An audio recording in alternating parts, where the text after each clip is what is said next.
की ज्याचं पसायदान पाठ नाही तो माणूसच नाही. आपण महाराष्ट्रात राहतो, नक्कीच असं म्हणू शकतो माऊलींच्या आपण. ज्ञानोबरायांच्या तुकोबांच्या महाराष्ट्रात राहतो, तर आपलं पसायदान हे पाठ असलंच असलंच पाहिजे. पाहिजे. तिनं निरपेक्ष भावनेने केलेली ती भक्ती होती आणि त्याच्यात मागितलं का, तर त्याचं पहिलं कारण असं आहे, देव मागे लागला, मागा मागा मागा म्हणून. आपल्या मागे देव नाही लागला. कारण देवाकडे जाताना योजक आणि याचक याच्यामध्ये काय बनून गेलं पाहिजे, तर आपण याचक असलं पाहिजे.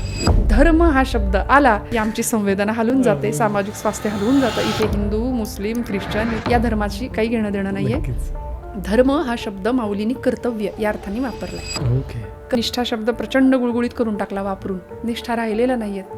पितृनिष्ठा आहे, मातृनिष्ठा आहे, स्वदेशनिष्ठा आहे, स्वधर्मनिष्ठा आहे, देशनिष्ठा आहे, धर्मनिष्ठा आहे, झालंच तर पक्षनिष्ठा आहे. नक्कीच. हो. पण ती निष्ठा राहतच नाही ना. नाही राहत. म्हणून तर कार्यकर्त्यांना प्रश्न पडतो, विठ्ठला कोणता झेंडा घेऊ हाती, गाणं निघालं. जसं आपण म्हणतो की माऊलींनी सगळं ज्ञानेश्वरी लिहिल्यानंतर शेवटी पसायदान लिहिलं. पण एक्झॅक्टली माऊलींना काय म्हणायचं हे सगळं आज आपण जाणून घेणार आहोत रोहिणीताई यांच्याकडून. नमस्कार रोहिणीताई. रामकृष्ण हरी. रामकृष्ण हरी. नक्कीच तुमचं गोळाबेल्स पॉडकास्टमध्ये खूप खूप स्वागत आहे. फायनली मला वाटतं तो योग जुळून आलेला आहात की तुम्ही आमच्यासोबत आज एका विषयावर गप्पा मारणार आहात किंवा आम्हाला थोडंसं अध्यात्माचं ज्ञान देणार आहात. कारण असं झालं आहे, जसं मी मागाशी पण म्हणालं की काळाच्या ओघात आपण काही गोष्टी खूप विसरत चाललो आहे ना. आपल्याकडे माहिती आहे की त्या गोष्टी आहेत अवेलेबल, की आपल्याला त्या खूप सढळ संस्कारांमध्ये आलेल्या होत्या, पण काहीतरी कारणास्तव आपण विसरलो किंवा कुठेतरी त्या मागे पडल्यात ह्या AI आणि या सगळ्या जगामध्ये. जसं आपण म्हणतो की माऊलींनी सगळं ज्ञानेश्वरी लिहिल्यानंतर शेवटी पसायदान लिहिलं. पण त्या पसायदानाची सुरुवात त्यांनी केली की आता विश्वात्मके देवे. तर हे सगळं काय आहे, म्हणजे तुम्ही काय सांगाल? सर्वात आधी सप्रेम रामकृष्ण हरी. गोळाबेरीज या चॅनलला मनापासून धन्यवाद देते आणि शुभेच्छा देते. धन्यवाद. तुमचं ऋषिकेश याकरता अभिनंदन करते की आपल्या पॉडकास्ट चॅनलसाठी आणि आजच्या एक छानशा संवादासाठी आपण जो विषय निवडला तो अत्यंत सुंदर आहे. महाराष्ट्राच्या मातीचा जवळचा विषय आहे नक्कीच. आणि अत्यंत सुंदर असं अलौकिक विभूतिमत्व, एक रत्न महाराष्ट्राच्या मातीला 12व्या शतकामध्ये लाभलं. ते म्हणजे कैवल्य साम्राज्य चक्रवर्ती ज्ञानोबा माऊली. जगाने 16 वर्षाच्या लेकराला माऊलीचा दर्जा दिला आणि आई म्हणून संबोधन केलं. माऊली म्हटलं, विश्वाचे आर्त माझ्या मनी प्रकाशले, अवघेची जाहले देहब्रह्म, असं म्हणून सगळ्या जगाचं दुःख या लेकरांनी स्वतःच्या जवळ बाळगलं आणि फक्त जगाच्या कल्याणाचाच विचार प्रेषित केला, मांडला. नक्कीच. आता तुम्ही म्हणालात की आत्ताच्या काळामध्ये आपण काही जुन्या गोष्टी हरवत चाललो आहे, विसरत चाललो आहे. मला असं सांगायला आवडेल की परमेश्वरांनी निर्माण केलेल्या सृष्टीमध्ये आपण माणूस म्हणून, अर्थात त्यांनी आपल्याला जन्माला घातलं, पण आपण किती श्रीमंत आहोत हेच आपण विसरत चाललो आहे. किंबहुना आपण आपल्याला हे माहीत नाही आहे की आपण किती श्रीमंत आहोत. हे म्हणजे असं झालं की माऊलींच्या ओवीनीच सुरुवात करेन. नक्कीच. ज्ञानोबरायांची ओवी आहे, जो निदैवाचा परिवरी, लोह्या रुतलिया आहाती सहस्त्रवरी, वरी बैसोनी उपवास करी दरिद्रीजी आहे. खूप मोठे वडील, प्रचंड संपत्ती आहे, इस्टेट आहे आणि पूर्वीच्या काळी धन आणि भूमौ या न्यायाने भूमी धन पुरून ठेवण्याची व्यवस्था. हो. आणि प्रचंड इस्टेट कमावलेला एक बाप एक दिवस निघून गेला. भूमीतलं धन भूमीतच राहिलं, पुढच्या पिढीला सांगायचं राहून गेलं. आणि पुढच्या अनेक पिढ्यांनी ज्या जागेवर धन आहे त्या जागेवर बसून शिळ्या भाकरीचे तुकडे मोडले. अक्षरशः दरिद्री अवस्थेमध्ये जीवन. मला सांगायचं एवढंच की आम्हीसुद्धा अत्यंत अशी श्रीमंती घेऊन जन्माला आलो आहोत आणि ती श्रीमंती संस्कारांची आहे. ती श्रीमंती आपल्या आध्यात्मिक तत्त्वज्ञानाची आहे. मी बऱ्याचदा एक वाक्य नेहमी उद्घोषित करत असते की आपल्या भारतभूमीचं अध्यात्म हे काळीज आहे. बरोबर. आपण ज्या भूमीत जन्माला आलो ती भूमी अत्यंत दैवी आहे, देवभूमी आहे. आणि या भूमीमध्ये देव तर अवताराला आलेच, पण संतच म्हणजे देवच संत रूपाने प्रत्येक कुळात अवतीर्ण झाले. नक्कीच. आणि आपण ज्या ज्ञानोबरायांच्या पसायदानाचा चिंतनात्मक संवाद करणार आहोत त्या ज्ञानोबरायांचा अवतार हा साक्षात महाविष्णूचा अवतार आहे. महाविष्णूचा अवतार सखा माझा ज्ञानेश्वर असं त्यांच्याबद्दल म्हटलं जातं. हो. आणि तिन्ही देव जैसे परब्रह्मीचे ठसे, माऊलींचे गुरु निवृत्तीनाथ महाराज, ज्ञानोबराय, सोपान काका आणि ब्रह्मचित्कला साक्षात आदिशक्ती हे ज्ञानेशो भगवान विष्णू सोपानो भगवान ब्रह्मा निवृत्तिर्भगवान हरहा मुक्ताख्या ब्रह्मचित्कला असे 3 देव आणि आदिशक्ती असलेल्या ब्रह्मचित्कला आईसाहेब मुक्ताई आईसाहेब अशी ही 4 नररत्न विठ्ठलपंत आणि रुक्मिणी आईसाहेबांच्या पोटी जन्माला आली. ज्ञानोबरायांनी अलौकिक जीवन जगले. समाजाचा सगळा अन्याय हसत हसत सहन केला आणि जगाचं फक्त कल्याण चिंतन केलं. आपल्या सबंध वाङ्मयातून परमेश्वराविषयीची कृतज्ञता करुणा तर कायम भागली, पण अमृत अनुभव असू दे, चांगदेव पासष्टी असू दे, भावार्थ दीपिका असू दे, हरिपाठ असू दे, अनेक प्रकारच्या विरहिणी असू दे, गवळणी असू दे, अभंग असू दे, या सगळ्या साहित्यातून माऊलींनी शब्दब्रह्माची उत्तम सेवा केली आणि त्या परतत्वाला प्रत्येक वेळी साथ घातली. आपण जे पसायदान आज बोलतोय ते पसायदान मला असं वाटतं की आजच्या काळातला अत्यंत सुंदर असा सकारात्मक ऊर्जेचा स्रोत आहे. नक्कीच. की जो ज्ञानोबांनी आपल्यासाठी दिलेला आहे. अनंत उपकार आहेत. काय वानू आता संतांचे उपकार मज निरंतर जागविती. म्हणून मी सुरुवातीला सांगितलं की आपण जो विषय आज हाताळला की जो घेतला त्यासाठी आपलं अभिनंदन. कारण तरणा भाग्यवंत नटे हरिकीर्तनात असं म्हटले, तरुण मुलांनी या विषयांवर चर्चा करणं खूप गरजेचं आहे. कारण ज्ञानेश्वरांची ज्ञानेश्वरी किंवा पसायदान हे एका तरुणांनी लिहिलेलं आहे किंवा तरुणांनी दिलेला तो विचार आहे. त्यामुळे मला असं वाटतं हे तरुण पिढीने सगळ्यात जास्त जवळ बाळगायला हवं आणि ती आपली एक आचारसंहिताच बनून गेली पाहिजे. यासाठी माऊलींचं पसायदान अत्यंत महत्त्वाचं आहे. नक्कीच नक्कीच. पण मग आता आम्हाला तीच तुमच्याकडून निरूपण रूपाने जाणून घ्यायचं आहे. कारण असं होतं की आम्ही म्हणतोय ते पण कुठेतरी आम्ही त्याचा अर्थ विसरलो आहे असं झालं आहे.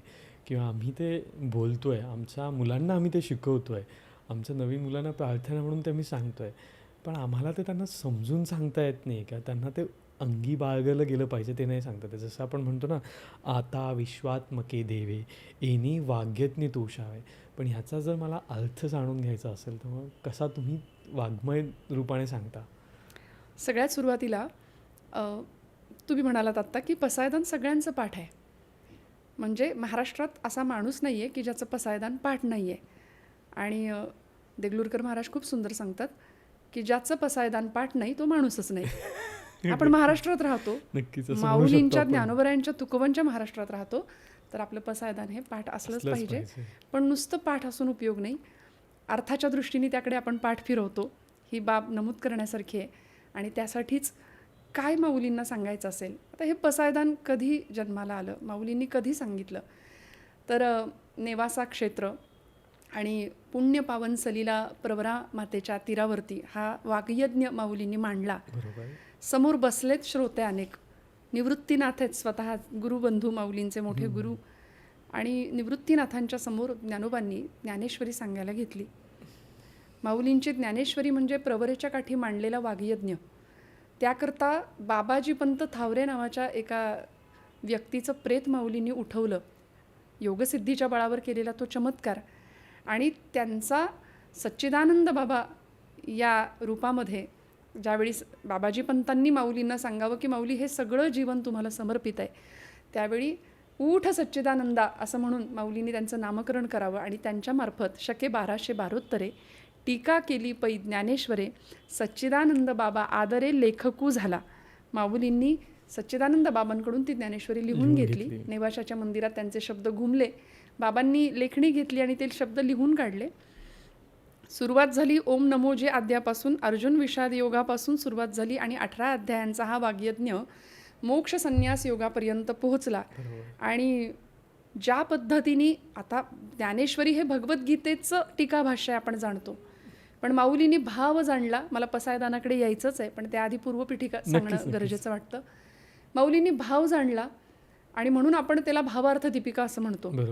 महाराष्ट्रात काय, अन्य क्षेत्रात काय, भगवद्गीतेवर अनेकांनी टीकाभाष्य केलंय. नक्कीच. यथार्थ दीपिका नावाने वामन पंडित नावाचे एक पंत साहित्यातले कवी आहेत, त्यांनी भगवद्गीतेवर भाष्य केलं. विनोबा भावे त्यांनी भगवद्गीतेवर भाष्य केलं, गीताई नाव दिलं त्याला. लोकमान्य टिळक मंडालेच्या तुरुंगामध्ये गीता रहस्य नावाचा ग्रंथ लिहिला, ते भगवद्गीतेवरचं भाष्य. पण या सगळ्यांपेक्षा माऊलींची भावार्थ दीपिका महाराष्ट्र सारस्वताच्या मंदिरात ठेवली गेली, लोकांनी हृदयात ठेवली.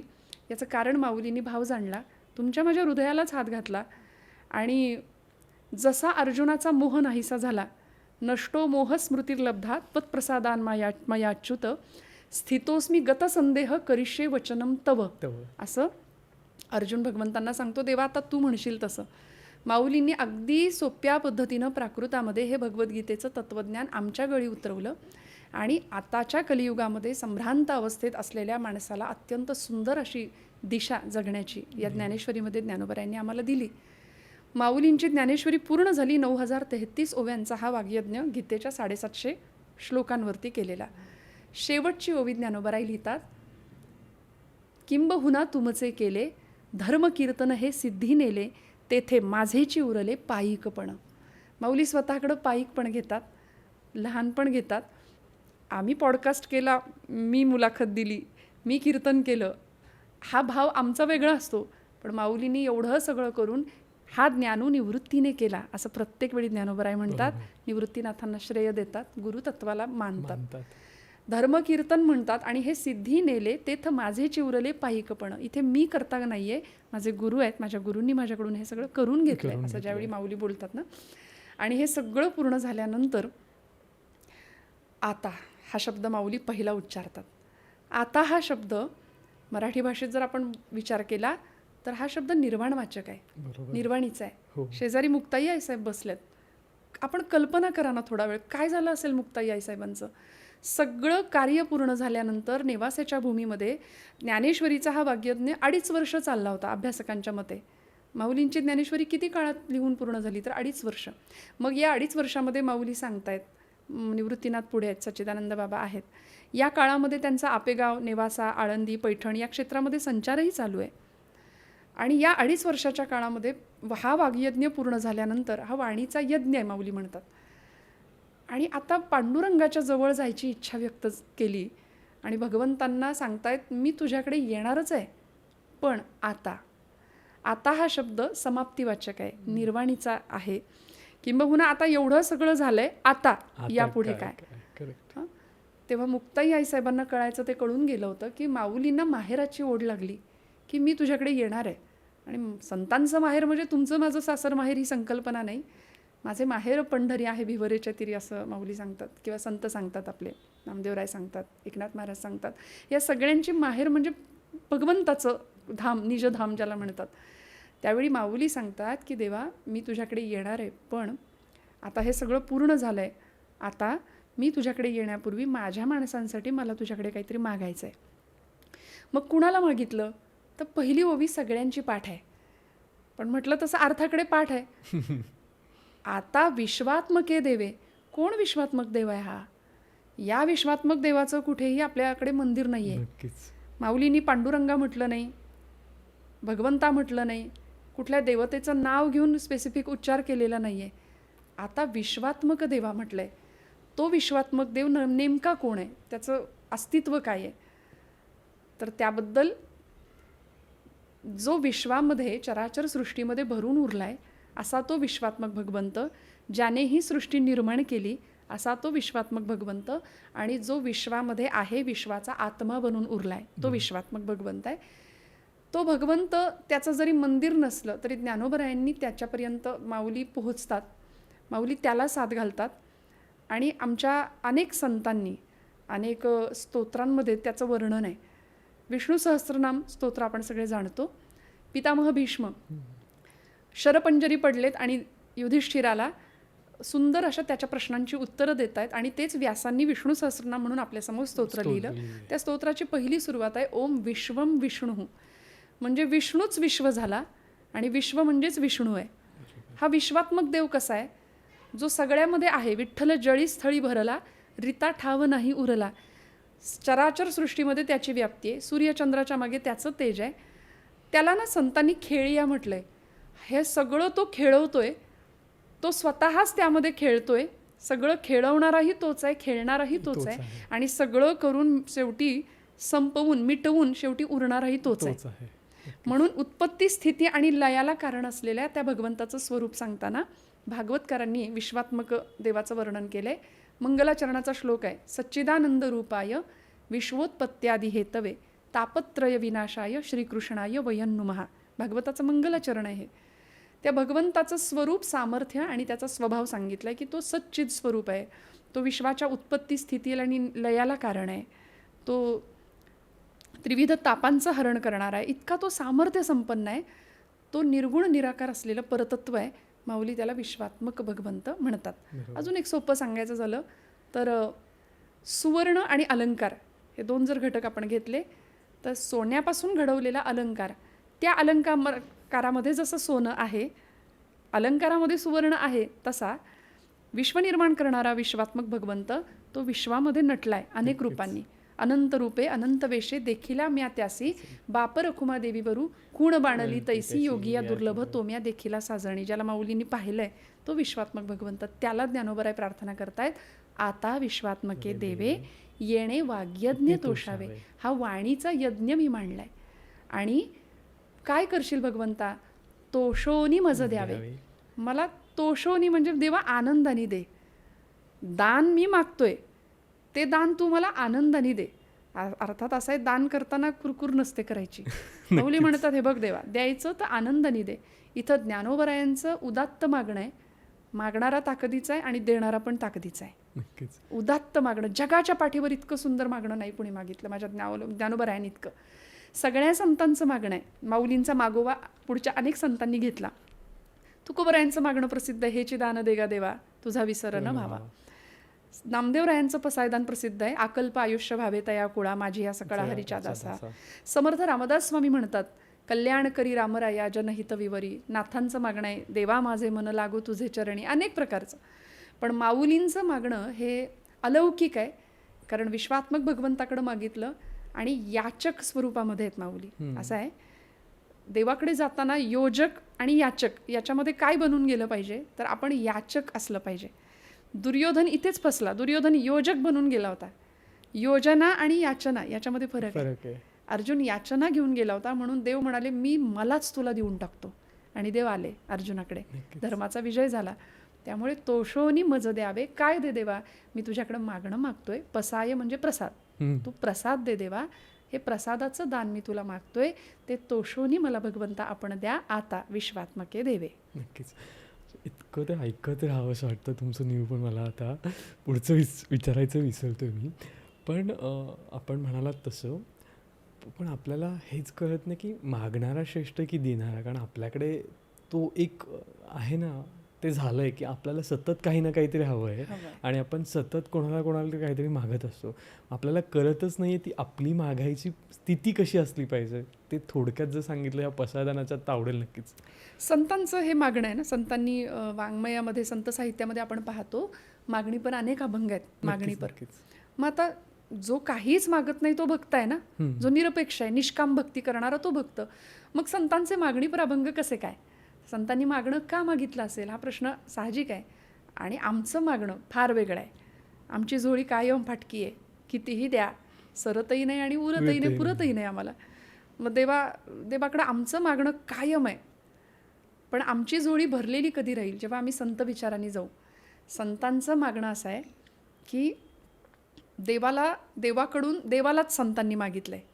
आम्ही काय म्हणतो, प्रपंच माझा, घर माझं, दार माझं, मुलगा माझा, नाही का, सगळं माझं. तसं देवा तूही माझा, पण मेरे तो गिरीधर गोपाल दुसरा न कोई, हे म्हणायला मीराबाई लागतात की तोच माझा आहे.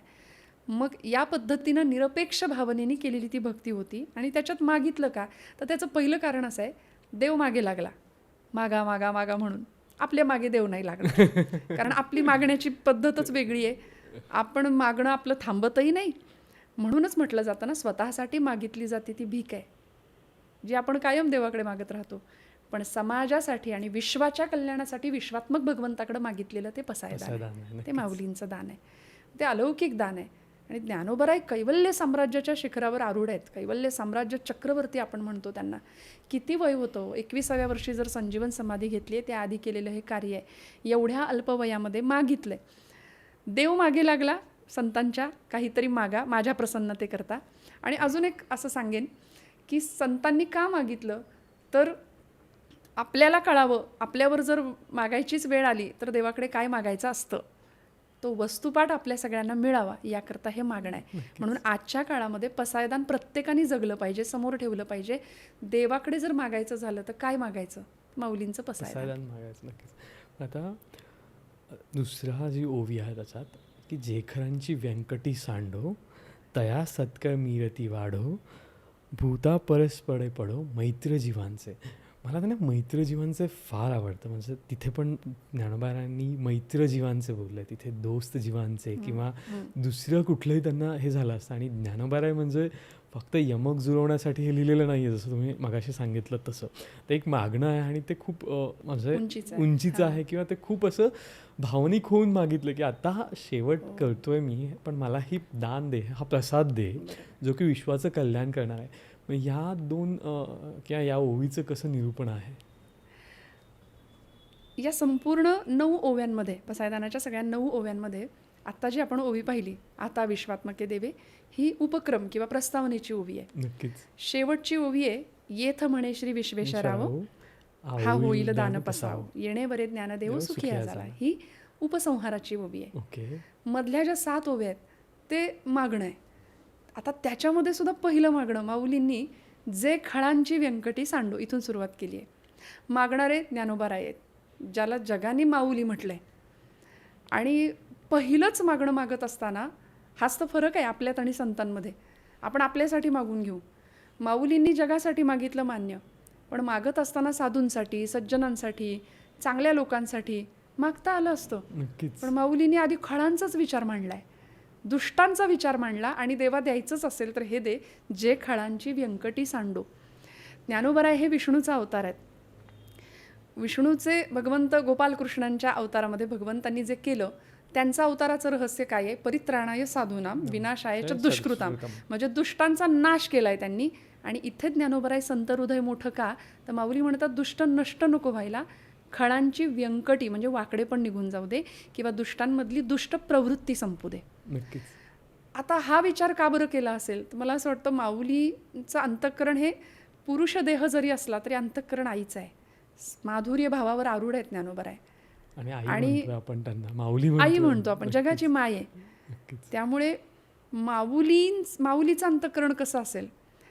आईला 2 लेकरं आहेत समजा. एक लेकरू आहे ते अत्यंत स्मार्ट आहे, हुशार आहे, म्हणजे त्याची ग्रास्पिंग कपॅसिटी सुंदर आहे, ते जगाशी उत्तम टक्कर देऊ शकतं, हुशार आहे. पण दुसरं एक लेकरू आहे ते जरा मंदबुद्धी आहे, त्याला चांगल्या वांगल्यातला फरक नाही कळत आहे, तो विवेक हरवू शकतो. मग आईचं प्रेम दोघांवर आहे. दोघंही लेकरं आईला तितकीच प्रिय आहेत, पण त्या चांगल्या लेकरापेक्षा आईला काळजी वांगल्याची जास्त असते. की हे जगात हरवेल, हे जगात फसेल, याला जग त्रास देईल. मग मला असं वाटतं एका आईची जर भूमिका ही साधी असेल तर ती तर माऊली आहे. आणि आई आणि माऊलीमध्ये खूप फरक आहे. जी फक्त आपल्या लेकराचा विचार करते ती आई आहे, पण जगाचा विचार करते ती माऊली आहे. म्हणून माऊलींनी आधी वांगल्याचा विचार केला आणि सगळी जी खल प्रवृत्ती आहे ना ती संपावी याकरता जे खळांची व्यंकटी सांडो. आणि मग वाकडे पण एकदा निघून गेलं तया सत्कर्मी रती वाढो. आणि वाकडे पण निघून जायला काय अवघड आहे? माऊलींनी मानवतेवर किती विश्वास ठेवलाय बघ दादा. माऊलींचा हा विश्वास मनुष्यातल्या चांगलेपणावर आहे. नक्कीच. दुष्ट माणूस नको संपायला, त्याच्यातली ती वृत्ती संपली पाहिजे. आज या घडीला पसायदानाची पारायणं झाली पाहिजेत. मी म्हणेन प्रत्येकाने हा विचार जर मांडला रोज, म्हणजे हे काही फक्त तुकोबरायांचंही वर्णन आहे. महाराजांनी वर्णन केले, कोण्याही जीवाचा न घडो मत्सर वर्म सर्वेश्वर पूजनाचे. खरी पूजा सांगितली आहे, विष्णुमय जग वैष्णवांचा धर्म. हे काही फक्त चाली लावून आलापी करून गाण्यापुरतं नाही, हे जगण्याच्या गोष्टी आहेत. तसं माऊलींचं पसायदान हे जगावं लागेल आपल्याला.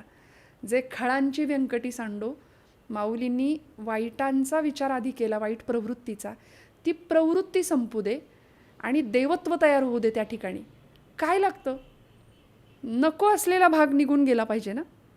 मी सांगून जाईन, एक मूर्तिकार मूर्ती घडवत होता आणि मी पाहिलं त्याला.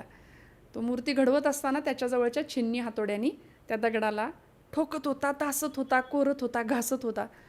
आणि मी आपल्या वेड्यासारखा प्रश्न विचारला, म्हटलं बाबा एवढी सुंदर माझ्या पांडुरंगाची मूर्ती तुम्ही एवढ्या ओबडधोबड दगडातनं केलीच कशी? ते म्हणाले तुमच्या शब्दात सांगू का? म्हटलं सांगा.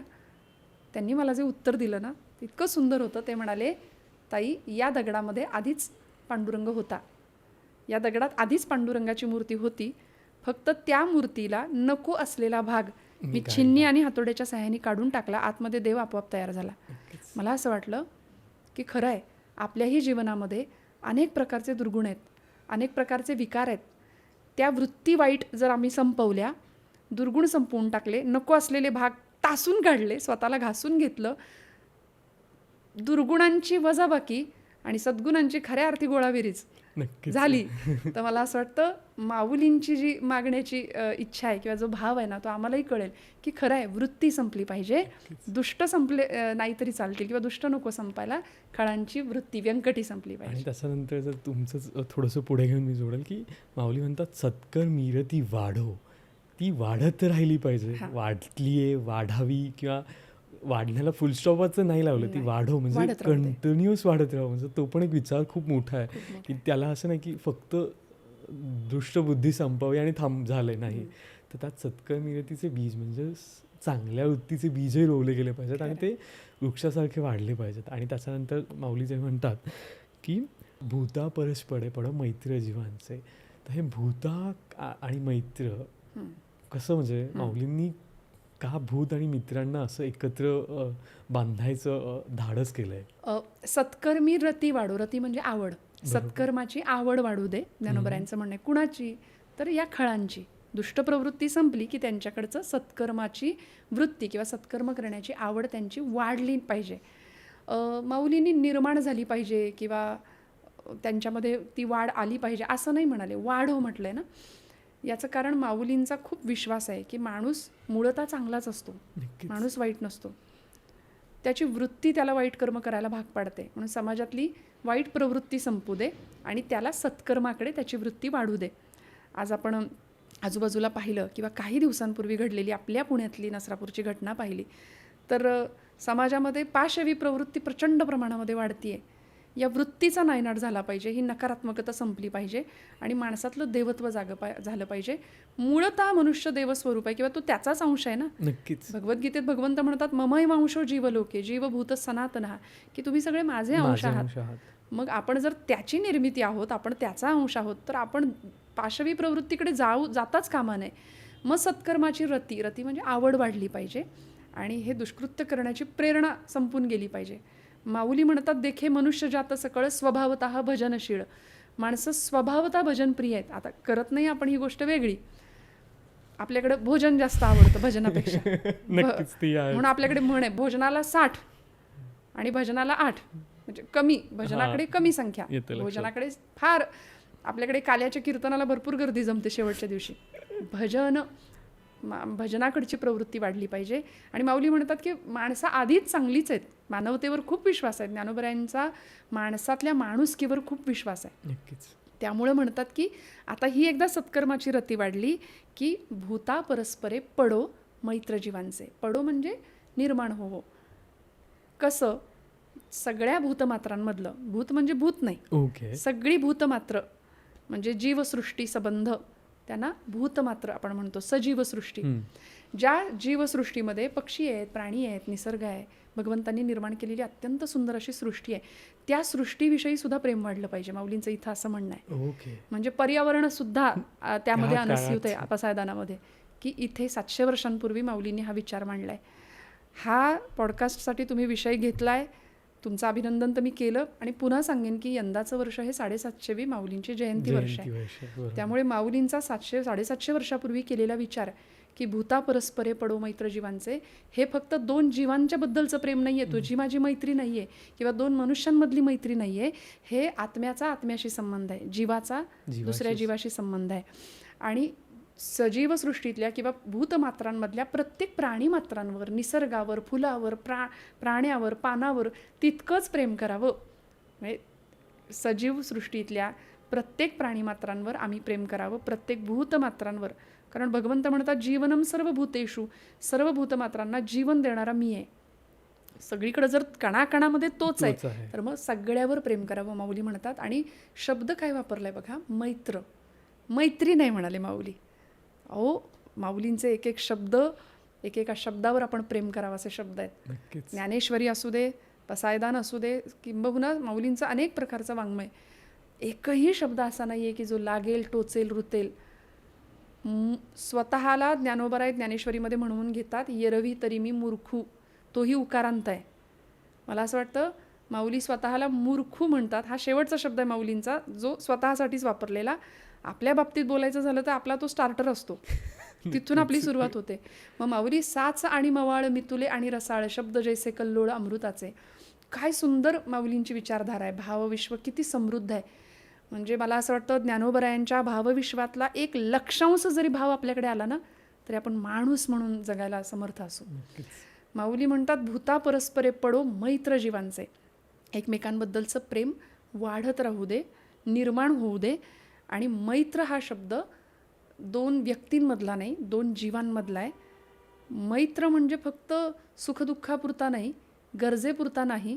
आपल्याकडे आजची मैत्री उद्याची कट्टर शत्रूत रूपांतर होतं.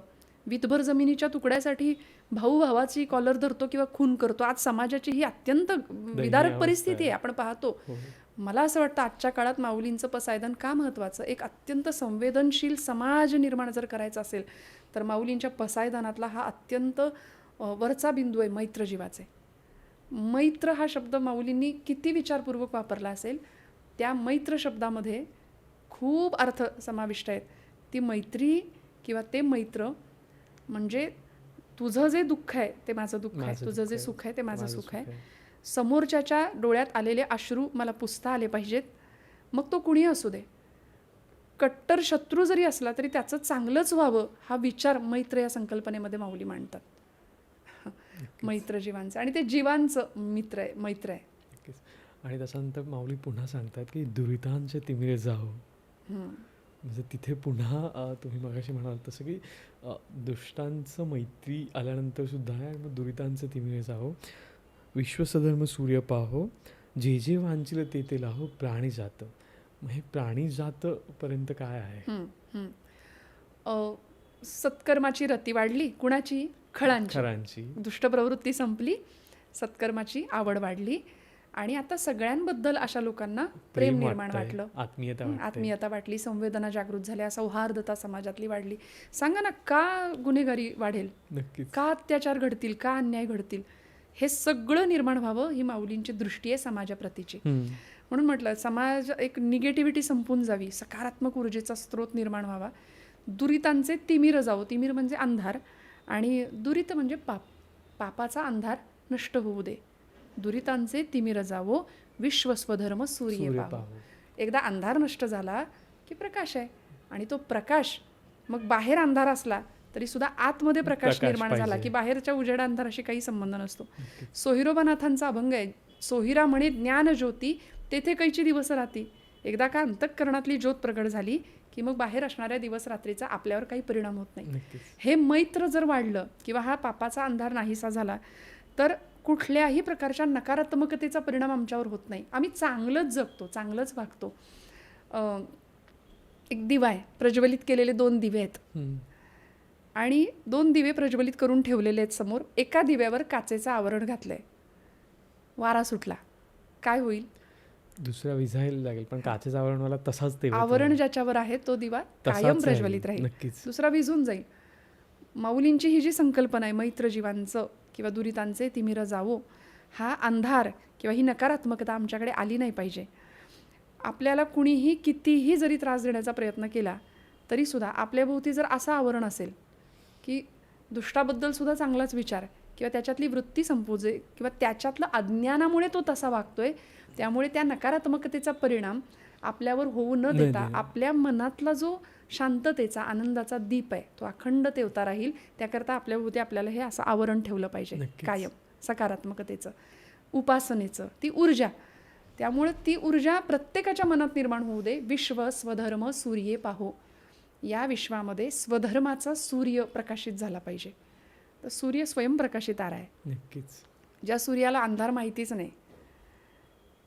अमृत अनुभवामध्ये खूप सुंदर माऊलींनी सांगितलंय की एक दृष्टांत दिला. सूर्याशी एका गृहस्थानी मैत्री केली आणि तो म्हणाला, तू माझा मित्र आहेस.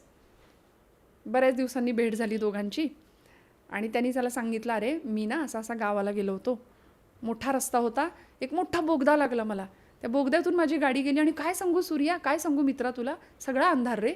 सूर्य म्हणाला, ते काय असतं? अंधार काय असतो? तो म्हणाला, तुला अंधार माहिती नाही? चल म्हणलं, मी दाखवतो तुला. मग सूर्याला घेऊन तो गेला बोगद्याच्या तिथे. आणि आता सूर्य तिथे आला, अंधार शक्यच नाही. गेला निघून.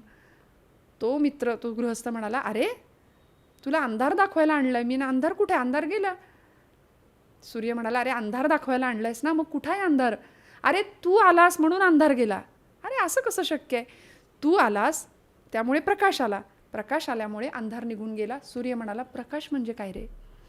म्हणजे जो स्वयंप्रकाशी आहे त्याला प्रकाश आणि अंधार काहीच घेणं देणं नाही किंवा कल्पना नाही. त्यामुळे असा कायम प्रकाश आमच्या अंतःकरणात निर्माण झाला पाहिजे.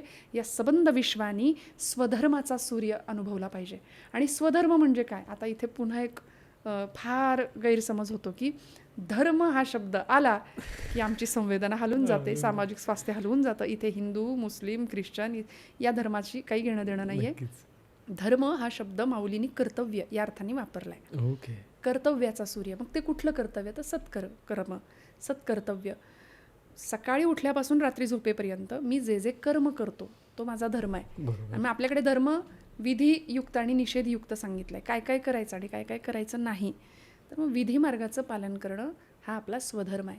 स्वधर्म जो बापा तो नित्य जाण यज्ञू. माऊलींनी स्वधर्माला यज्ञ म्हटलंय. आणि यज्ञ हा शब्द सुद्धा ज्ञानेश्वरीमध्ये किंवा अन्य ठिकाणी माऊली कर्मकांड या अर्थाने नाही तर अध्यात्माच्या अनुषंगानेच वापरतात. यज्ञ हे आमचं कर्तव्य यज्ञासारखं असावं, आमचा स्वधर्म हा यज्ञासारखा असावा. आणि ते स्वधर्म कर्तव्य या अनुषंगाने माऊली वापरतात. असा स्वधर्माचा सूर्य. प्रत्येकाने आपलं कर्तव्य, मातेनी मातेचा धर्म, पुत्रांनी पुत्राचा धर्म, बापानी पित्यानी पित्याचा धर्म उत्तम प्रकारे आचरणात आणला, योग्य संस्कार केले. येथ वडील जे जे करीती तया नाम धर्म ठेवीती, त्याची येर अनुष्ठिती सामान्य सकल. घरामध्ये मोठ्यांचं अनुकरण लहान मुलं करतात. परवा एका घरात गेले होते, घरामध्ये छोटी मुलं होती, आली समोर आणि आईने सांगितलं, ताई आल्यात, त्यांना गाणं म्हणून दाखव. झालं, गाणं म्हणून दाखवलं. हां, बाबा काठी टेकून कसे चालतात, अगदी तसंच अनुकरण झालं. बाबा तंबाखू कसे खातात, लगेच पोराचं सुरू झालं. मग हेही अनुकरण करतायत मुलं. त्यामुळं माऊलींनी किती सुंदर सांगून ठेवलं, येथ वडील जे जे करीती तया नाम धर्म ठेवी. म्हणून आज तुमच्या माझ्यावर, मोठ्या माणसांवर खूप मोठी जबाबदारी आहे. पुढचा काळ, पुढची पिढी जर नीतियुक्त ठरवायची असेल, घडवायची असेल तर घडवणं सुधारलं पाहिजे. घडवणं चुकलं की घडणं चुकणार आहे. माऊली इथे पसायदान, आज प्रत्येक लेकराच्या मुखात पसायदान फक्त पाठांतरासाठी नाही तर ते जगण्याच्या पातळीवर उतरलं पाहिजे. ती संवेदनशीलता हृदयात प्रगट झाली पाहिजे. आणि म्हणून स्वधर्माचा सूर्य या जगामध्ये प्रकाशित राहिला पाहिजे. दुरितांचे तिमिर जावो, विश्व स्वधर्म सूर्ये पाहो. आणि मग अशा समाजामध्ये प्रत्येकजण चांगल्याचीच इच्छा करणार, जो जे वांछील तो ते लाहो, ज्याला जे हवंय ते मिळू दे. कारण असा समाज निर्माण झाल्यावर कुणी वाईटाची कामना करणारच नाही, तो चांगलीच इच्छा व्यक्त करणार. त्यामुळे माऊली म्हणतात, अशा समाजामध्ये ज्याला जे जे हवं ते ते भगवंता मिळू दे, जो जे वांछील तो ते लाहो. प्राणी जात म्हणजे प्रत्येक प्राणी मात्राला, म्हणजे इथे असलेल्या सजीव निर्जीव प्रत्येक सृष्टीमध्ये असणाऱ्या प्रत्येक प्राणी मात्राला सगळं मिळू दे. नक्कीच. पण मला वाटतं आपण पहिले 4 ओवीतला अर्थ विसरतो आणि फक्त मला हे हवं आहे हे दे भगवंता, आणि असंच करतो. किंवा मला हे हवं आहे, मी तुझ्या त्याच्यासाठी हे तुला करेल, मला दे. मग मी उपास करेल, मी तुला हवं आहे तर मी नारळ वाहील, ओटी भरेल, किंवा मी चांदी सोन्याचं काहीतरी दागिना करेल, पण मला हे दे. पण आपण आपलं तिमिर जाऊ देत नाही आहे, आपण आपली व्यंकटी सांडू देत नाही आहे जी जेखरांची आहे ती. त्याच्यानंतर आपण आपल्यामध्ये तो सद्भाव, ती आपुलकी आणत नाही आहे दुसऱ्याबद्दल. आपण आपल्याला द्वेषाने इतकं भरून ठेवलं की दुसऱ्याने हा केलं की आपल्याला का असं होतं आहे, आणि आपण सगळं फक्त मला हे हवं आहे असं म्हणून बसतोय. खरं आहे, आत्मकेंद्री सगळं जीवन आहे. नक्कीच. आणि त्याच्यापुढे माऊली म्हणतात, वर्षत सकळ मंडळी ईश्वर निष्ठांची मांदियारी, अनवरत भूमंडळी भेट तू या भूता. मग इथे माऊलींना कोणाला भेटायची किंवा कुठल्या यांची मांदियारी सांगायची आहे? आता तुम्ही म्हणालात ना, समाजामध्ये आज आपण मागतच सुटलोय भगवंताकडे, आपलं मागणं संपत नाही. आणि आरेला का रे, ही वृत्ती आहे, ही विचारसरणी आहे. मी बऱ्याचदा म्हणते, आपण भगवंतांनी बुद्धी दिली, मेंदू दिला, प्रचंड सुंदर असं जीवन दिलं आहे, पण आपण एखादं कचरापेटीसारखं आपलं करून ठेवलं आहे, सगळे दुर्गुण त्यात भरलेत, सगळे विकार त्याच्यात भरून ठेवले. आणि हे विकार जेव्हा नष्ट होतील ना, तेव्हा हृदयामध्ये भगवंत प्रकट होतो. माऊलींची ओवी आहे, या हृदयामध्ये मी रामू असता सर्व सुखांचा आरामू, परिभ्रांतासी कामू विषयावरी. तुम्ही भ्रांतचित्त का होता, विषयचित्त का होता, मी तुमच्या हृदयात आहे, तुम्ही मला न जाणता बाहेर शोध घेताय. तर मी कुठेतरी वाक्य वाचलं, सध्या स्वतःला शोधायची गरज आहे, गुगलवर सगळं मिळतंय. आणि आपण स्वतःचा शोध घेत नाही, आपण स्वतःचा श्वाससुद्धा कधी शांतपणे ऐकत नाही. मुरारी बापू सांगतात की कभी खुद को फोन लगा के देखा है, एंगेज टोन सुनाई देगी म्हटले. स्वतःला आपण फोन लावून बघत नाही, आपण इतके व्यस्त आहोत, आपण आपल्याकडे पाहत नाही, आपण बहिर्मुख आहोत, लोकांचे स्टेटस बघण्यामध्ये आपला खूप वेळ जातो. त्यामुळे आतला शोध घ्यायचा असेल ना, तर माझ्यामध्ये असलेले दुर्गुण आधी घालवायचे असतील तर मग आपण इतरांतले दोष आपण थोडे कमी पाहू आणि मग आपण स्वच्छ निर्लेप अवस्था जेव्हा आपल्याला प्राप्त होईल ना, तेव्हा मग माऊलींच्या कल्पनेतलं ही जी वर्षत सकळ मंगळी पुढची ओवी आहे ते जग निर्माण होईल. वर्षत सकळ मंगळी म्हणजे मांगल्याचा वर्षाव तिथे झालं पाहिजे. मांगल्य म्हणजे पावित्र्य, जिथे आनंदच आनंद आहे, असा समाज माऊलींना अपेक्षित आहे. वर्षत सकळ मंगळी ईश्वरनिष्ठांची मांदियाळी. ईश्वरनिष्ठ म्हणजे भगवंतावर विश्वास ठेवणारे, ईश्वरावर निष्ठा ठेवणारे. सध्या निष्ठा हा शब्द संतांचा शब्द आणि आपला शब्द याच्यामध्ये फार फरक आहे. सध्या आम्ही निष्ठा शब्द प्रचंड गुळगुळीत करून टाकला वापरून. निष्ठा राहिलेला नाही आहेत.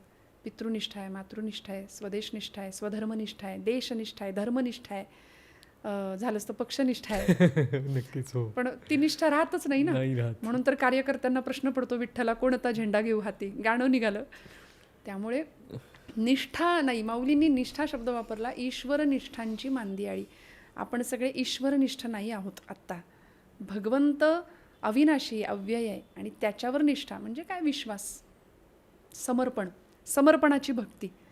आपण काहीतरी हवं म्हणून देवाकडे जातोय. गणित इंग्रजीच्या पेपरला मुलांची पावलं आपोआप देवळाकडे वळतात, एरवी नाही वळत. बरं गेले तरी असा नमस्कार असतो आमच्या पोरांचा. आपल्याकडे वंदन सांगितलंय, नवविधातली भक्ती, 2 हात 2 हस्तक आणि 1 मस्तक असा नमस्कार व्हावा. पण का तर ती निष्ठा नाहीये. माऊली म्हणतात देवासाठी. आज नामदेव महाराजांचं म्हणणं आहे, देह जावो अथवा राहो पांडुरंगी दृढ भावो. तुका म्हणे करा देवासी अर्पण, स्वामी म्हणे जावो गेला तरी प्राण. प्राण गेला तरी चालेल, पण आम्ही भगवंताचे चरण सोडणार नाही, इतकी निष्ठा देवावरची. ईश्वरनिष्ठांची मांदियाळी म्हणजे समूह. आज वारीमध्ये आपण पाहतो ना, लोंढेचे लोंढे आहेत, ओघ आहे, समूह आहेत भगवंताकडे जाणारे. तिथं अनेक प्रतिकूलतेला सामना करत ही मंडळी भगवंताला पाहायला जातात. काय मिळतं, काय मिळतं? जगात मिळत नाही, प्रपंचात मिळत नाही असा आनंद मिळतो. आमचं असं झालं आहे, आमच्या निष्ठा कमी आहेत म्हणून माऊली म्हणतात ईश्वरनिष्ठांची मांदियाळी. आमची निष्ठा प्रपंचावर जास्त आहे, संसारावर जास्त आहे. आपण जे काही जमवलं आहे ना त्याच्यावर फार आमची निष्ठा आहे, त्याच्यावर आमची फार प्रीती आहे. आणि आम्ही प्रपंचालाच सगळं समजून बसलो आहे. माऊलींच्या भाषेमध्ये प्रपंचाला विज्ञान म्हटलं आहे. प्रपंचाला विज्ञान हा शब्द ज्ञानेश्वरीमध्ये बऱ्याचदा आला. माऊलींनी प्रपंचाला विज्ञान म्हटलं आहे आणि तो प्रपंच आम्ही खरा मानून बसलो, हे आमचं अज्ञान आहे असं माऊली म्हणतात. म्हणून तर ते विज्ञान असं आहे की शोध घेत राहतं, शोध घेत राहतं, तृप्त कधीच होत नाही. विज्ञान कायम शोध घेत राहतं. विज्ञान आम्हाला प्रतिष्ठा देतं, पण अध्यात्म आमची निष्ठा जास्त पक्की करतं. त्यामुळे एखादा गृहस्थ डॉक्टरांकडे जातो, बरं नाही डॉक्टर, डोकं दुखतंय, औषध द्या. डॉक्टरांनी गोळ्या दिल्या, त्याला झालं फरक पडला, 4 दिवसांचा कोर्स पूर्ण केला. 4 महिन्यांनी परत डॉक्टरांकडे आला. डॉक्टर पण परत डोकं दुखायला लागलं, गोळी द्या. डॉक्टरांना सांगितलं, म्हणाले मागच्या वेळी जे प्रिस्क्रिप्शन दिलं होतं किंवा गोळ्या दिल्या होत्या त्यातलीच गोळी घेतली तर चालेल का डॉक्टर? डॉक्टर म्हणाले नको, आता नवीन संशोधन झालं आहे, कारण ती गोळी तुमच्या हार्टवर परिणाम करू शकते, साईड इफेक्ट होऊ शकतो. झालं, दुसऱ्या गोळ्या दिल्या. 4 महिने निघून गेले, परत 4 महिन्यांनी डॉक्टर परत डोकं दुखायला लागलं, मागची गोळी चालेल का? नाही, ती ब्रेनवर अटॅक करू शकते म्हणाले, दुसरी देतो. म्हणजे असं आहे की अपूर्णता आहे सगळी, संशोधन थांबत नाही. आणि विज्ञान तेच आहे की जुन्या गोष्टी कशात चूक आहेत आणि हे आताचं कसं खरं आहे हे सांगत राहतं ते विज्ञान आहे, नवीन नवीन शोधांच्या माध्यमातून. आपलं अध्यात्म असं आहे, माऊलींनी किती सुंदर विचार मांडला आहे. हे अध्यात्म का खरं आहे, ही निष्ठा का खरी आहे, तर आमचं अध्यात्म असं आहे की जुनं तेच खरं आहे हे वारंवार सांगत राहतं, आत्म्याचा शोध घेत राहतं. आणि जुनं काय आहे? वेद, उपनिषदं, पुराणं, शास्त्र, की जे आम्ही सध्या त्याचा विसर पडला, आम्हाला त्याच्याशी काही घेणं देणं नाही आहे. ते अपौरुषेय आहे, त्यामुळे तिथं संशोधन नाही आहे, ते मूळचं आहे, म्हणून ते खरं आहे. आणि अशा खऱ्या समाजामध्ये भगवंताला मानणारा समाज इथं निर्माण झाला पाहिजे, ईश्वरनिष्ठ समाज, त्यांची मांदियाळी आणि अनवरत भूमंडळी भेटतू भूता. अनवरत म्हणजे ज्याला विराम नाही आहे, अखंड अनवरत म्हणजे अनवरत भूमंडळी, अशी मंडळी या भूतलावर अखंड भेटत राहू एकमेकांना. म्हणजे थोडक्यात काय, सज्जन सज्जनाला भेटला पाहिजे. मग काय घडेल? मग विधायक कर्म घडतील, विघातक नाही. दुर्जन एकत्र आले की विघातच आहे सगळा, अनर्थच आहे सगळा. या समाजात सज्जनांनी एकत्र येण्याची गरज आहे. मी बऱ्याचदा म्हणते की सज्जनांची निष्क्रियता ही दुर्जनांच्या सक्रियतेला कारण ठरते. नक्कीच. आज समाजात दुर्जन प्रवृत्ती त्यामुळे वाढते, सज्जनता कमी होत चालली आहे, सज्जन निष्क्रिय होत चालले. म्हणून ती मंडळी एकत्र आली पाहिजेत. भेटतू भूता. भूत हा शब्द भूतमात्र, प्राणीमात्र, मनुष्यमात्र यांच्यासाठी वापरलाय माऊलींनी. नक्कीच. आता ज्ञानोबा माऊली पुढच्या वेळेत म्हणतात, चला कल्पतरूंचे आरव, चेतना चिंतामणीचे गाव, बोलते जे अर्णव पियुषांचे. मग इथे कुठल्या गावाचं म्हणजे वर्णन आहे आणि पियुषांचं हे काय आहे हे जाणून घ्यायला आवडेल. माऊलींनी विश्वात्मक भगवंताकडे मागितलेल्या या पसायदानामध्ये खळांच्या व्यंकटीपासून सुरुवात केली. खळांची व्यंकटी निघून जाऊ दे, मग अशांना सत्कर्माची आवड निर्माण होऊ दे, त्यांच्यामधलं मैत्र वाढवू दे. आणि अशा आदर्श समाज जीवनामध्ये जिथं विश्व स्वधर्म सूर्याचा उदय झालेला आहे, अशा समाज जीवनामधले संत किंवा सज्जन कसे असतील तर चला हा शब्द आपण वापरतो मराठीमध्ये. च आणि च हे दोन उच्चार वेगळे आहेत. माऊलींनी चला कल्पतरूंचे आरव असं म्हटलंय. चला म्हणजे चालते बोलते, ओके, चालणारे. म्हणजे कल्पतरू हा आपल्याकडे आपण ऐकत आलोय की एक काल्पनिक वृक्ष आहे की ज्याच्याकडे जी काही आपण कामना करू ते आपल्याला मिळतं. मग असा एक वृक्ष किंवा असं आरव या शब्दाचा अर्थ आहे बगीचा. कल्पतरूंचे बगीचेच्या बगीचे चालते बोलते म्हणजे संत आहेत किंवा ही सज्जन मंडळी आहेत. ही ईश्वरनिष्ठांची मांदियाळी आहे. कशी तर जणू काही चालणारे बोलणारे सगळे कल्पतरू आहेत. चेतना चिंतामणीचे गाव म्हणजे जिथे चैतन्याचा चिंतामणी आहे किंवा चिंतामणी सुद्धा रत्न आहे, इच्छित कामना पूर्ण करणारं किंवा आपल्या सगळ्या चिंता दूर करणारा असा चिंतामणी आहे, हरण करणारा. त्यामुळे संत किंवा सज्जन हे असे असतात की यांची गावच्या गावं अशी वसावीत, यांचे बगीचे फुलावेत या सद्विचारांचे किंवा अशा मांदियाळीचे, अशा संतांचे, अशा समूहांचे. चेतना चिंतामणीचे गाव, बोलते जे अर्णव पियुषांचे. अर्णव समुद्र, जणू संत हे चालते बोलते कल्पतरू आहेत, चिंतामणी आहेत. आणि ते त्यांचं बोलणं कसं आहे तर एखादा अमृताचा महासागर आहे, जणू अमृतासारखं त्यांचं बोलणं आहे. पियुष या शब्दाचा अर्थ अमृत आहे. ओके. चालते बोलते हे सगळे कल्पवृक्ष आहेत, हे सगळे रत्न आहेत. आणि यांचं बोलणं कसं आहे तर मी मगाशी एक ओवी सांगितली होती, साच आणि मवाळ, मितुले आणि रसाळ. माऊली म्हणतात खरं बोलणं आहे, मितुलं थोडं बोलावं, चांगलं बोलावं, दुसऱ्याच्या हृदयाला बरं वाटेल असं बोलावं. मी बऱ्याचदा गमती म्हणते, दुसऱ्याच्या काळजामध्ये घर करणारे आपले शब्द असावेत की दुसऱ्याच्या काळजाला घरं पाडणारे आपले शब्द असावेत. आपले शब्द नेमके कसे ते ज्याचं त्यांनी ठरवावं. माऊली म्हणतात बोलते जे अर्णव. बोलणं कसं तर त्यांचं बोलणं असं आहे, सहज बोलणे हित उपदेश करुणी सायास अशी कविती. सहज बोलणं आहे, त्यांच्या बोलण्यामध्ये उपदेश आहे आणि अमृतासारखं आहे बोलणं. नक्कीच अमृतासारखं, अमृता इतकं श्रेष्ठ, सुप्रीम प्युरिटी जे आहे ते अमृत आहे. त्यामुळं मग अशा पद्धतीनं हा अमृताचा महासागर. आणि या पुढच्या ओवीतही माऊली असंच सांगतायत की चेतना चिंतामणीचे गाव, बोलतेचे अर्णव पियुषांचे. आणि ही मंडळी कशी असली पाहिजेत? चंद्रमेजे अलांछन. चंद्र शीतलतेसाठी प्रसिद्ध आहे. नक्कीच. छाया देतो, शीतलता देतो. तसं संतांच्या सानिध्यात गेल्यानंतर सुद्धा बघा आम्हाला शांत वाटलं पाहिजे. मग सज्जन संत ओळखायचे कसे? त्याची ही खूण आहे. ज्याच्या सानिध्यात गेल्यानंतर आपल्याला आपल्या चित्तवृत्ती शांत होतात ते आजच्या काळातले संतच आहेत, सज्जनच आहेत. त्यामुळे अशांची मांदियाळी आली पाहिजे की जे चंद्रमेजे अलांछन. असा चंद्रमा की जो अलांछित आहे. चंद्रमेजे अलांछन मार्तंड जे तापहीन, ते सर्वाही सदा सज्जन सोयरे होतू. काय सुंदर बघा कल्पना आहे माऊलींची की देवा असं मागणं मागितलंय, असं दे की जिथे कलंकरहित चंद्रासारखी शीतलता देणारा समाज असेल किंवा सज्जन असतील. मार्तंड जे तापहीन, उष्णता, सूर्याची उष्णता आहे, प्रकाश देणारा सूर्य आहे, पण त्याचा ताप आम्हाला त्रास देतो. तसं ताप न देणारे सज्जन, आणि ते सर्वाही सदा सज्जन सोयरे होतो. असा सज्जन आणि सोयरा हे 2 शब्द माऊलीने एकत्र आणलेत. आपल्याकडे सज्जन आणि सोयरे एकत्र नसतात, कारण आपण नातेवाईक शब्द वापरतो. नात्यातली माणसं नात्यातली अशी असतात. त्यामुळे बऱ्याचदा सोयरीक किंवा सोयरे माणसं आणि सज्जन माणसं एकत्र आपण घेत नाही किंवा ते आपल्या दृष्टीने नसतात. तर सज्जन कुणाला म्हटलंय? सज्जन म्हणजे सत जन, सत म्हणजे ईश्वर. सत्यस्वरूपाची चर्चा जी मंडळी करतात, जे जन करतात, ते सज्जन आहेत. त्यामुळे असे सज्जन आणि असे सोयरे सगळे एकत्र आले पाहिजेत. ते सोयरे सदा सज्जन. नक्कीच. त्याच्यानंतर माऊली म्हणतात ना, किंबहुना सर्व सुखी पूर्ण होऊनी तिन्ही लोकी भजिजो आदिपुरुषी अखंडित.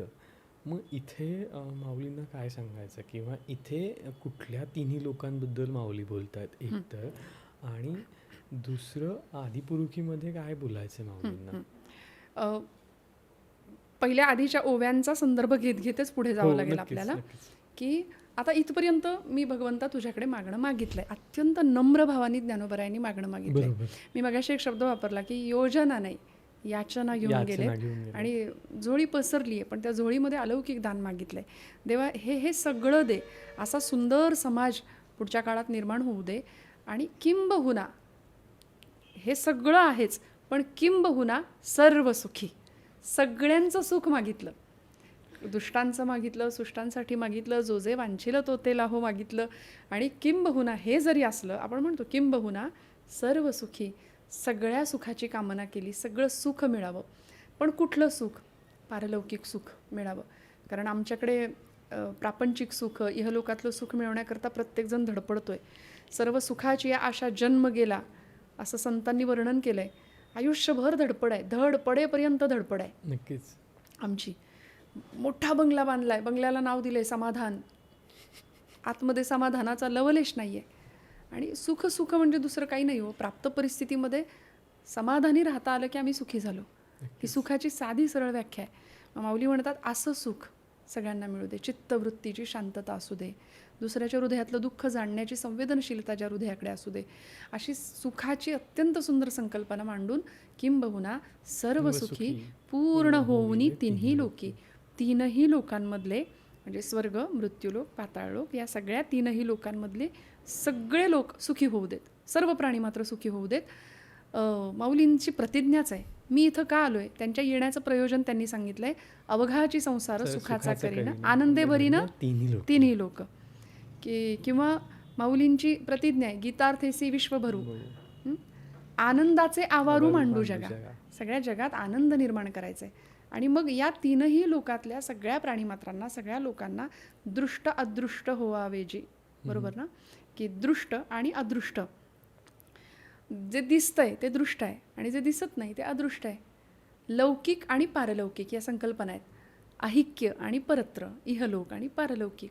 मग या दोन्ही लोकातलं दृष्ट आणि अदृष्ट या दोन्ही ठिकाणी आपल्या या भक्तांना, या सज्जनांना विजय प्राप्त होऊ दे, सगळीकडचं सुख लाभू दे. आणि शेवटी अखंडित आहे, म्हणजे तो खंड न होणारा अखंडित. नक्कीच. म्हणजे ते निरूपण ऐकताना ना असं होतं की डोळ्यासमोर होतं की नाही, आपण कुठे किती चुकतोय हे आपल्याला खरंच कळलं पाहिजे. मला वाटतं कधी कधी असं बसून शांतपणे या गोष्टी आपण पुन्हा पुन्हा ऐकल्या पाहिजेत, तेव्हा असं जाणवतं. जसं तुम्ही म्हणालात की समाधान नावाचा बंगला बांधला पण समाधान नाही आहे, तसंच शरीराचं पण आहे ना कुठेतरी, की 6 फूट 36 इंचाची छाती आहे पण आतून समाधानीच नाही आहे तो. किंवा आतून सतत मला काहीतरी हवं आहे, मला काहीतरी मिळलं पाहिजे, किंवा मला आता हे झालं आहे, पुढचं काय. या पुढच्या काळामध्ये मला वाटतं तो जो माऊलींनी सुरुवातीलाच आता लावला तो आपण लावायलाच विसरतोय. आमच्या सर्व सुखांची वखवख थांबत नाही. आमची भौतिकातली सुख मिळवण्याची धडपड चालू आहे. हे मिळावं, ते मिळावं. आणि आता तर सोशल मीडियाच्या काळामध्ये हजारो फॉलोअर्स आहेत, हजारो फेसबुकला फ्रेंड्स आहेत, लाखो फॉलोअर्स आहेत, पण माणूस एकटा आहे. त्याला आतली गोष्ट, आपली स्वतःच्या हृदयाजवळची गोष्ट बोलायला माणूस नाहीये, माणसाकडे माणूस नाहीये. ती बोलली जाते पण ती पुन्हा भीती आहे ना, मी बोलू की नको आणि मी बोलली तर समोरचा काय अर्थ घेईल. मला वाटतं आपण यात खूप अर्थात अडकून बसलो, की मी बोललो तर समोरच्याला काय वाटेल आणि समोरचा त्याचा कसा वेगळा अर्थ घेईल. पण तो प्युअरनेस आहे जो माऊलींमध्ये होता, किंवा जो एक आईमध्ये असतो, जो माऊलीमध्ये असतो, तो नाही आहे की होऊ दे काय व्हायचं ते मी बोलणार आहे, मला सांगायचं आहे. म्हणूनच अशा समाजाची माऊली कल्पना करतायत की आत्ता प्रत्येकजण एकमेकाचे पाय खेचतोय, ईर्षा आहे, द्वेष आहे, मत्सर आहे, सध्या सगळी स्पर्धा अशीच आहे. म्हणून तर अशा स्पर्धेत माणसांनी यावं की जिथे माणुसकीचंच दर्शन घडेल. आणि ही मानवतावादाचा हा दृष्टिकोन आहे की खूप सुंदर मानवतेचा जाहीरनामा आहे माऊलींचं पसायदान. आता शेवटची ओवी राहिली आहे पसायदानातली. आणि ग्रंथोपजीवे विशेष लोकीये दृष्टांदृष्ट विजय होवा विजयी. मागच्या ओळीचा संदर्भ घेऊन आपण आलो होतो पुढे. आणि ग्रंथोपजीवीये. आता ग्रंथोपजीवीये या शब्दाचा अर्थ कुठल्याही पोथीपुराण वाचक किंवा ग्रंथ वाचकांच्या बद्दल माऊली बोललेले नाही आहेत. काही लोक असा अर्थ घेऊ शकतात की ग्रंथांवर ज्यांचं जीवन आहे असं नाही. ग्रंथ हेच ज्यांचं जीवन आहे किंवा ग्रंथांमधला आचार, ग्रंथांमध्ये सांगितलेलं तत्त्वज्ञान जे आचरणात आणतायत अशी मंडळी ग्रंथोपजीवी आहे. ग्रंथ हेच ज्यांचं जीवन आहे, ग्रंथांमध्ये ज्या पद्धतीनं आचारसंहिता दिली आहे त्या पद्धतीनं ज्यांचं जगणं आहे अशी मंडळी ग्रंथोपजीवी आहे. विशेषे लोकीये, या लोकांमध्ये दृष्टादृष्ट होवावे, दृष्टादृष्ट विजयी होवावे. म्हणजे लौकिकात आणि पारलौकिकात, अहिक्यात आणि परत्रात त्यांना विजय मिळू दे. नक्कीच. कारण मला वाटतं हे खूप जास्त गरजेचं आहे. कारण काही काही लोक म्हणतात आम्ही इतकी पारायणं केलीत आणि शेवटी एखाद्या बुवाच्याकडे जाऊन पुन्हा हे असंच का घडते माझ्यासोबत म्हणणारे खूप असतात. मला वाटतं त्याच्यापेक्षा हे जास्त आहे की ग्रंथात जे दिले मी ते आचरण करणार आहे, फक्त पारायण नाही करणार आहे. तुम्ही मागाशी म्हणाला की शेवटची ओवी समारोपाची आहे किंवा उपसंहाराची आहे, तिचा अर्थ एकदा सांगाल तर मला वाटतं हे सगळंच निरूपण सार्थकी लागेल. नक्की नक्की. ग्रंथोपजीवी या शब्दाला घेऊन पुढे जाऊया की ग्रंथ हे आपले गुरु आहेत ना. सध्या गुगलला गुरु म्हणणारी पिढी आहे, त्यामुळे मेंटल पीस हरवत चालली आहे. जीवनामध्ये आम्हाला सगळे प्रश्न पडलेत, असंख्य प्रश्न आहेत. त्या प्रश्नांची उत्तरं संत साहित्यात आहेत, माऊलींच्या ज्ञानेश्वरीत आहेत, गाथेत आहेत. किंबहुना जे प्रश्न अजून निर्माणच नाही झाले त्याही प्रश्नांची उत्तरं संत वाङ्मयात आहेत. कारण आपण म्हणतोच ना की इथं दरवेळेस वाजले की तुम्हाला वेगवेगळा साक्षात्कार होतो किंवा वेगळी गोष्ट समोर येते, वेगळी गोष्ट कळते आणि प्रत्येक प्रश्नाचं उत्तर गीतेमध्ये आहे. तर नक्कीच साधा मोबाईल आपण अपडेट करतो, आपला लागतो, करायला लागतो. आपलं काय आहे, आपलं अंतर्मन सुद्धा अपडेट करणं फार गरजेचं आहे. आणि ते द सिक्रेट नावाचं एक पुस्तक आहे, रॉन्डा बर्न नावाच्या एक लेखिका आहेत. मला असं वाटतं हा विचार आता अलीकडचा झाला, पण 750 वर्षापूर्वी माऊलींनी लॉ ऑफ अट्रॅक्शन हेच आहे, दुसरं काय आहे की मानसिक स्वास्थ्य आपलं छान, जगाचं छान, आणि जगाकडे असा विचार मांडायचा युनिव्हर्सलकडे किंवा त्या विश्वात्मक भगवंताकडे की सगळं जग सुखी होऊ दे, सगळ्या जगात आपणही आलो, किंबहुना सर्व सुखी. रोजची ही जर प्रार्थना केली तर यासारखं अंतर्मन किंवा आपल्या मेंटल पीसचं हे सगळ्यात मोठं गुपित माऊलींचं पसायदान आहे. त्यामुळे आता हे सगळं मागणं माऊलींनी मागितलं आणि शेवटी ज्ञानोबराय उपसंहार करतात. येथ म्हणे श्री विश्वेश्वरावो. आपण विश्वेश्वरावो असा उच्चार करतो बऱ्याचदा, तर तो तसा नाही आहे. येथ म्हणे श्री विश्वेश्वरावो, विश्वाचा राव, राव म्हणजे राजा. आणि कोण आहे तो जो सम्राट आहे, अखिलकोट ब्रह्मांडाचा नायक, त्यालाच माऊली आपल्या गुरूंच्या स्वरूपात पाहतात. आणि ते गुरुत्व म्हणजे कोण, तर माऊलींचे मोठे बंधू गुरुदादा निवृत्तीनाथ. काय त्याग आहे निवृत्तीनाथांचा, किती त्यांचा अंतरंग किती श्रेष्ठ आहे. ज्यावेळी आळंदीच्या पैठणच्या लोकांनी शिक्षा सुनावल्या, पंक्ती पावन करून घेतलं नाही, त्यावेळी आळंदीच्या लोकांनी सांगावं देहांत प्रायश्चित्त घ्या, विठ्ठलपंतांना आणि रुक्मिणी आईसाहेबांना. दोघंही ज्यावेळी देहांत प्रायश्चित्तासाठी निघाली होती त्यावेळी याच निवृत्तीनाथांना रात्रीच्या वेळी आईसाहेबांनी उठवलं, रुक्मिणी आईने. सगळ्यांच्या डोक्यावर हात फिरवला आणि निवृत्तीनाथांना सांगितलं, निवृत्ती तू मोठा आहेस बाळा, सांभाळशील का माझ्या या बाकीच्या 3ही लेकरांना, तुझ्या भावंडांना सांभाळशील का, त्यांचा आई होशील का, त्यांचा बाप होशील का. निवृत्तीनाथ म्हणाले सगळं करेन, पण तुम्ही कुठे चाललात. देहाची यात्रा, इहलोकाची यात्रा संपवतोय, देहांत प्रायश्चित्त घेतोय, वचन दिलं आई काळजी करू नको. आणि खरंच दिलेल्या वचनाला निवृत्तीनाथ इतके जागले. या 3ही भावंडांची समाधी झाल्यानंतर निवृत्तीनाथ त्र्यंबकेश्वरी आपल्या पंचभौतिक हा देहाचा त्याग करून समाधीस्थ झालेत. इतकं सांभाळलं ज्ञानदादांना, गुरु म्हणून, आई म्हणून, बाप म्हणून. मग ज्ञानोबरायांनी सुद्धा आपल्या गुरुतत्वाशी किती एकनिष्ठता ठेवली. सगळं श्रेय हा ज्ञानू निवृत्तीने केला. ज्ञानोबराय सतत सगळं श्रेय आपल्या गुरुला देतात आणि म्हणाले येथ म्हणे श्री विश्वेश्वराव. विश्वेश्वराव. आता निवृत्तीनाथांच्याकडून घेतलेला तो प्रसाद आहे. येथ म्हणे श्री विश्वेश्वराव म्हणजे निवृत्तीनाथ म्हणाले, हा होईल दान पसावो. ज्ञाना, तू हा जो वाणीचा यज्ञ या प्रवरेच्या काठी मांडलायस ना, तो तुझा फलित होईल, तुला फळ मिळेल. तू काळजी करू नको. हा होईल दान पसावो, येणेवरे ज्ञानदेव. या वरानी ज्ञानदेवो सुखिया झाला. सुखिया झाला की या निवृत्तीनाथांच्या मिळालेल्या आश्वासनाने किंवा त्या देवतेच्या कृपाशीर्वादाने माऊली आनंदाने डोलायला लागले. नक्कीच. अत्यानंद झाला की आता माझं मागणं सुफलित होणार, सुफळ होणार. भगवंत मला हे देणार आणि मग मी माझ्या माहेराला जाणार. नक्कीच. मला वाटतं सुरुवातीला ते मागणं मागतायत आणि शेवटी ते तुम्हाला आश्वासन पण देतात किंवा हमी पण देतात, हे होणार आहे, त्याच्यामुळे निश्चिंत राहा, निश्चिंत राहा. सुखिया झाला आहे तो. समाजाने दिलेला सगळा अन्याय किंवा आघात सहन करून सुद्धा माऊलींनी देवाकडं मागितलेलं हे अत्यंत दिव्य मागणं आहे. नक्कीच. अन्यायकारक समाजाचं चांगलं व्हावं असं उदात्त मागणं मागितलं आहे. मला असं वाटतं माऊलींची ही दृष्टी इतकी सुंदर आहे. आज आपण ज्यावेळी ज्ञानोबा आहे किंवा माऊली नुसतं म्हणतो तरीसुद्धा आपलं हृदय हे लावून जातं. नक्कीच. इतकं दिव्य चरित्र आहे. किंबहुना आपल्या सगळ्याच संतांची चरित्र आहेत, महाराष्ट्र भूमीमध्ये जन्माला आलेले किंवा आपले सगळे संप्रदायाचे सगळे संत. तर मला असं वाटतं घरातल्या प्रत्येक लेकरांनी जसं आपण पाठांतरापुरता हा विषय न ठेवता पसायदान पाठ असलं पाहिजे. ते अर्थाने समृद्ध, अर्थसुद्धा त्याचा आपल्याला माहिती असला पाहिजे. आणि अशा पद्धतीनं जर आमचं जीवन असेल किंवा घराघरामध्ये या सगळ्याची पारायणं झाली. पारायण कुठपर्यंत करायचं, तर नारायण भेटेपर्यंत पारायण करत राहायचं. आणि हे केल्यामुळे एक अत्यंत सुंदर अशी दिशा आपल्या जीवनाला मिळून जाईल. भरकटलेली आजची पिढी आहे, चंगळवाद आणि भोगवादाच्या आहारी जातीये. माऊलींनी शब्दांची प्रार्थना केली, शब्दांच्या माध्यमातून देवाला आळवलं. असं आपणही या ग्रंथांची कास धरणं गरजेचं आहे. आणि या वाटेवरून चालत असताना संत विचार, ज्ञानोबरायांचं हे पसायदान रोज पाठांतरात, रोज म्हणण्यात जर आपण ठेवलं, मला असं वाटतं आपल्या जीवनाचा एक परमोत्कर्ष आपण साधू, एक उच्च बिंदू आपण गाठू आणि सर्वांगाने फुलून जाईल हे आपलंही जीवन संतांच्या विचारांनी, त्यांच्या आदर्शांनी. या पॉडकास्टच्या माध्यमातून आपणही मला निमंत्रित केलं, त्याबद्दल आपलेही मी ऋण व्यक्त करते. खूप सुंदर विषयाला आपण निवडलं किंवा त्या विषयावर चिंतन मांडलं. यथाशक्ती यथामती. खरं तर माऊलींना काय सांगायचं आहे हे आपण कुणीच नाही सांगू शकत. प्रत्येक अभंगामध्ये, प्रत्येक साहित्यामध्ये, प्रत्येक शब्दामध्ये माऊलींना काय बोलायचं असेल हे आपण नाही, आपण फक्त त्या शब्दांची पूजा बांधू शकतो.